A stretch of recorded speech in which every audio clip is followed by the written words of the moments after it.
Finally, we are going to hit 60 farming. This has been a long process, probably about 3 days since my last farming level.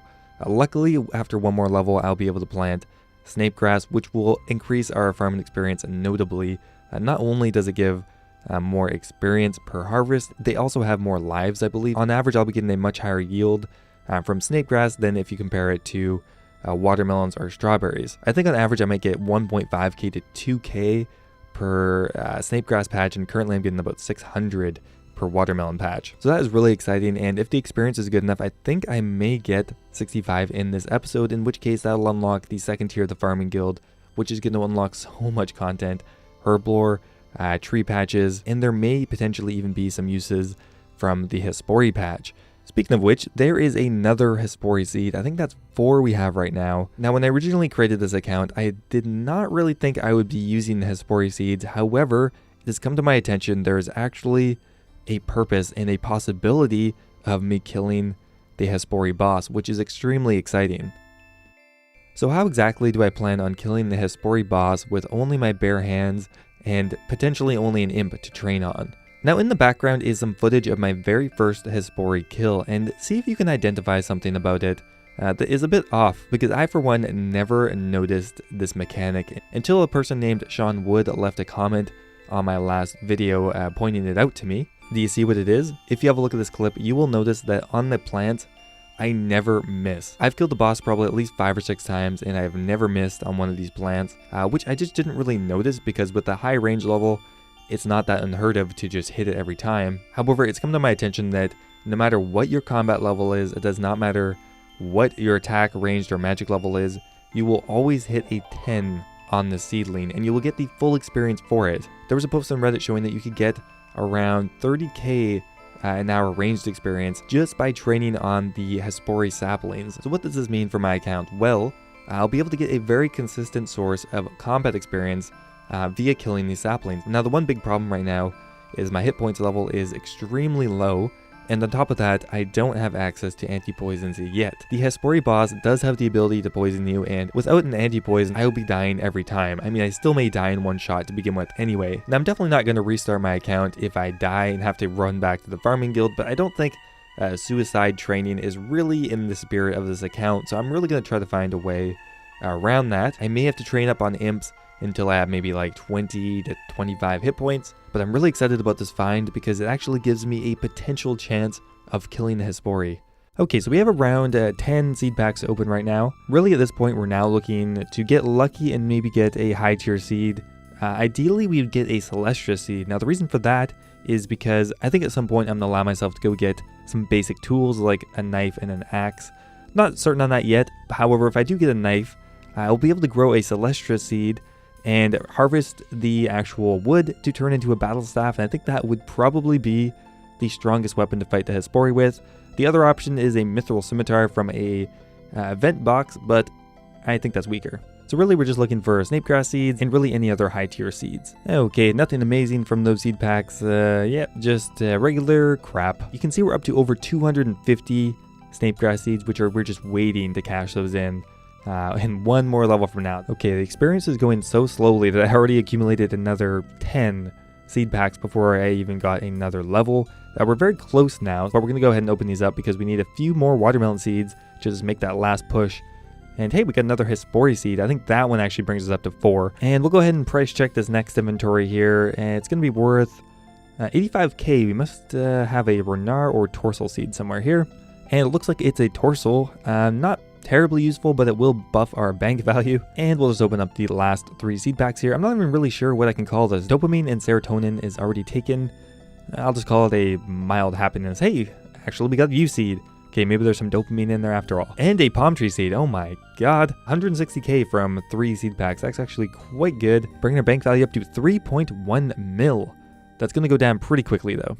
Okay, this has been a long level. I think it's been 4 days since my last one, but there we go. There is 61 farming. We can now plant these snape grass seeds, which we have a ton of, and we can go ahead and start getting much more experience now.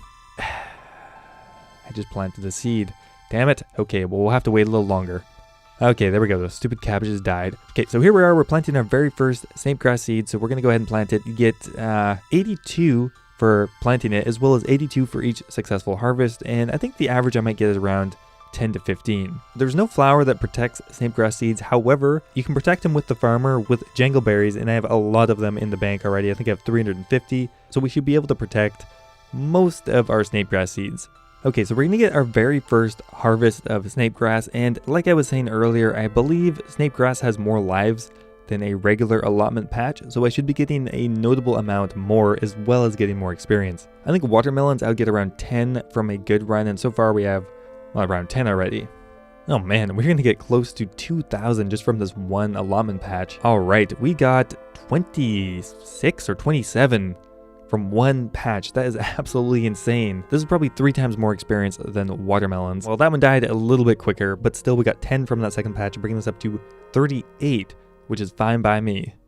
Okay, that level was way quicker. We just hit 62 farming. We can now grow snapdragons, which will come in handy eventually. It may be a long time though, because getting our herblore level up is going to take ages because we only have access to one herblore patch with super compost and no magic secateurs. I'm really trying to make a point of killing the imp whenever I see it, because I'm going to need quite a few more HP levels, and the only way to get HP experience is by attacking this imp, or maybe by XP randoms, but I really just don't get that many. I don't think I've gotten one in like a week or two, and I think that has to do with the amount of time I'm logged into this account on average for per session. We have quite a few packs to open here. I think we have around 12 or 13. All right, the first load is price checking at 43k, pretty average. The next price check is at 55k. I still don't think we got any rare seeds. All right, next up, wow, that's really bad. All right, well, I am pretty excited to move up to medium contracts because there's nothing that exciting from these low-level ones. Oh, hold up here. I actually got my first papaya tree seed.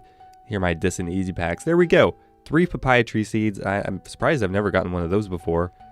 Oh my god, there it is. Finally, 11 hit points. And that took a long time. Now we hit 2s on the imps, which does help out quite a bit. But yeah, HP levels are going to be extremely slow. A Mind Talisman. A Mind Talisman that's worth 4.3k. The hell? Why are these so valuable? Well, I don't think that's ever going to come in handy. Alright, there we are, 63 farming, only one more level to go, and then we'll have the potato cactus, which will really help us push through that very last level. And this last cactus bind should be it. There is 64 farming. We have now unlocked the potato cactus, which is incredibly good for experience compared to the cactus. The cactus is better for money, but that's never going to be very important for this account. So the potato cactus is way better than this for many reasons. For one, the yield is much higher on average. It's kind of the same thing. It has more lives than the cactus. And I'm going to be getting 68, I think, per successful harvest, as opposed to the 25 I'm currently getting from the regular cactus. So this is a huge upgrade. And not to mention that the potato cactus grows in 70 minutes as opposed to like 8 hours of the regular cactus. So now my slowest patch is the whiteberry patch, which takes around 3 hours to grow. Alright, here's my first successful potato cactus. So we get 230 just for checking its health, and then 68 every successful harvest. On average, I'll get around 5 cactus spines per harvest, so we're already up to like 8 of the potato cactus. This will pretty much be our last round of opening easy packs.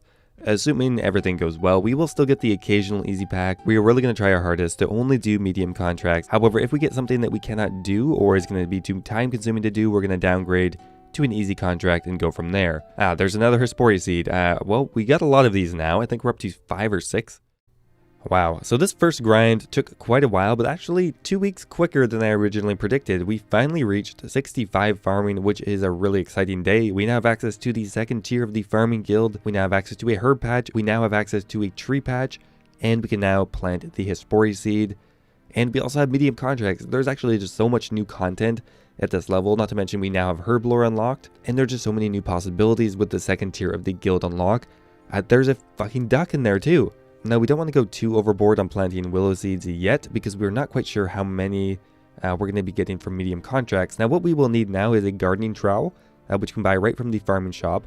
And we will need a filled plant pot, and we need to put water in it along with the seed, and then we can go ahead and plant it because you actually need to make a sapling out of the seed. You can't plant it directly, which we need to put on the water source. Now, I freaked out here for a second because it wasn't working. However, you need to use a watering can, which you can buy from the shop, luckily, or else we would be totally screwed. Yeah, so we need to buy the watering can, use the watering can on the water source, and then water our sapling.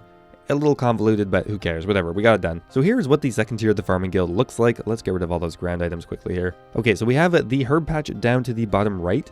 Below us, we have the anima patch, which it's not going to be that useful. To the west, we have a duck. I don't know if there's any way I can attack it, but if any of you think of any way I can actually train on this duck, leave a comment down below. We have the Hespori patch in the middle, as well as the tree patch to the north. Just a ton of useful things here. The tree patches will be extremely useful once I start getting those higher level seeds. Honestly, willow seeds may not be worth planting for experience. They only give 1.4k per harvest, and it's very important that I have a large stack of them because they are assignable as a easy contract, and if I don't have one, I'm totally locked out of doing contracts. So we went ahead and planted our herb patch. Now we're going to go ahead and plant the willow seed. Perfect, there we go. We are going to grow one right off the bat. So we don't actually need a super compost, but those are the flowers I was talking about. Those could be the key to getting consistent melee training, but we will have to see if we can do it. So we went ahead and planted the Hespori. We'll have to wait 2 days more or less for it to grow, and then we'll be able to test that out in the next episode. Oh, it's an exciting day. Here's our very first herb patch we're picking. So we started off by planting guams because the only way I can get the first few herb lore levels is by cleaning herbs. We're going to move up to marantils and terramins as soon as we can, and we'll be cleaning herbs all the way till 12 herb lore. At that point, we can actually make the strength potion with limper roots and terramins, which I can both get from the guild from farming. And after that, there's actually quite a few different potions I can make just from farming guild ingredients, so that's extremely awesome. Okay, we're gonna go ahead and grab our very first medium contract. Let's see what it is. We can finally do it after long last. It's gonna be snape grass. Okay, that's extremely easy. Honestly, oh no, it died. Never mind. All right, we grew our very first willow tree. Let's go ahead and check the health on that. So we get 1.5 or 1.4k experience, which is good. However, it's going to cost me 200 GP every time, as well as I will need willow seeds in the bank. Not quite sure what I'm going to do about this yet, but we'll probably plant a couple more. So we went ahead and completed our very first medium contract. We're going to get the reward, and then I'm going to talk a little bit about the plans for the next episode. Okay, our next contract is quorum. That should be pretty easy to grow. Let's go ahead and open up our very first medium contract. Okay, that was pretty bad. Well, I expected more from that.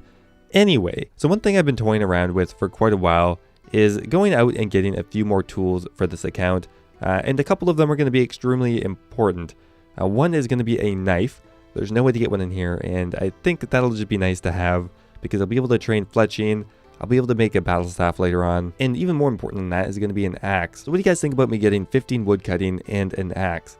Now the way I'm planning on doing it is using my actual gold to buy the axe upgrade. So for example, I'll need to save up 600 gold for a steel axe. I'll need to buy the mithril axe for 2k, the adamant axe for 5k, and the rune axe for 10k, or whatever they are. I want to know what you guys think about it. It is annoying having to leave the guild for anything, but it is going to be extremely important to have an axe in here. I'll be able to chop down my own trees, and even fire making because I can get a tinderbox from an imp. Those two things would open up quite a few different possibilities, but if a lot of people are against it, I will try to keep the account as pure as possible, and we'll just run from there. Anyway guys, thanks for sticking around. I hope you enjoyed the video. If you did, don't forget to leave it a like. I would appreciate it, and I will see you in the next episode.